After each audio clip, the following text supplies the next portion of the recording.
Good Monday, this is Jay Brew, co-chairman of Seafried and Brew. European contagion. Look at what is happening in Greece. Look at what is happening from the standpoint of the Spanish elections, where essentially the politicians who were after austerity got thrown out in here. What does this all mean in the scheme of interest rates here in the United States? For instance, we had the 10-year Treasury in here decline to a 3.1% in here today. Asking Dr. Ed, he feels that it's definitely a flight to quality, that there are problems in the European Union that could affect the euro going forward. He feels that there is a great possibility in here that people might drop out of the euro. What will that cause in terms of flight to quality? We then add into it the elements that we've seen in terms of poor economic numbers.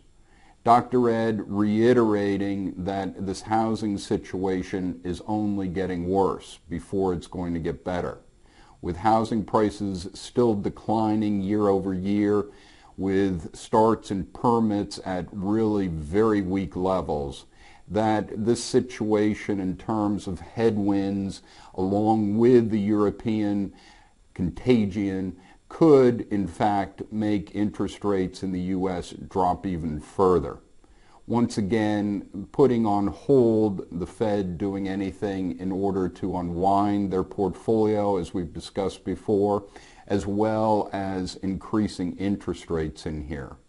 So as we look at this, that all of these pieces coming together really put us in sort of that static rate mode on the shorter end, but could definitely continue to create Treasury rates dropping further on the longer end, as well as a possible further decline in the stock market, which we've even seen in here today.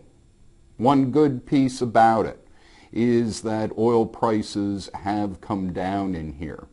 But Dr. Ed believes that with these different headwinds and tailwinds, that most likely gas prices will remain high and also will be a tailwind in terms of our overall economy.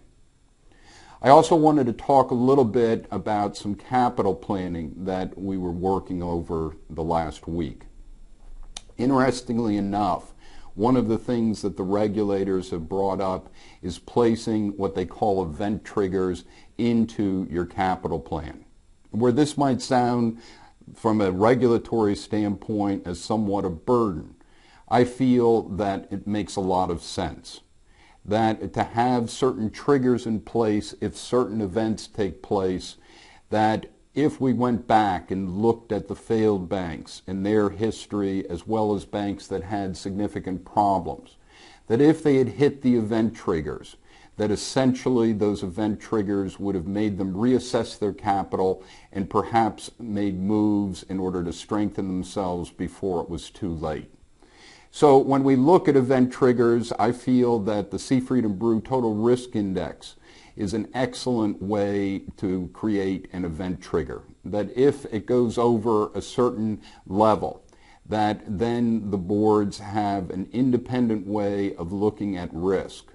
You can also look at it from the standpoint of Dr. Ed's state risk index and looking at that state economy, so that on an overall basis that you look at these different event triggers, which then allow you to go in and reassess your capital, put yourself in a position to be proactive instead of reactive. This is Jay Brew, co-chairman of Seafried and Brew. Have a good week.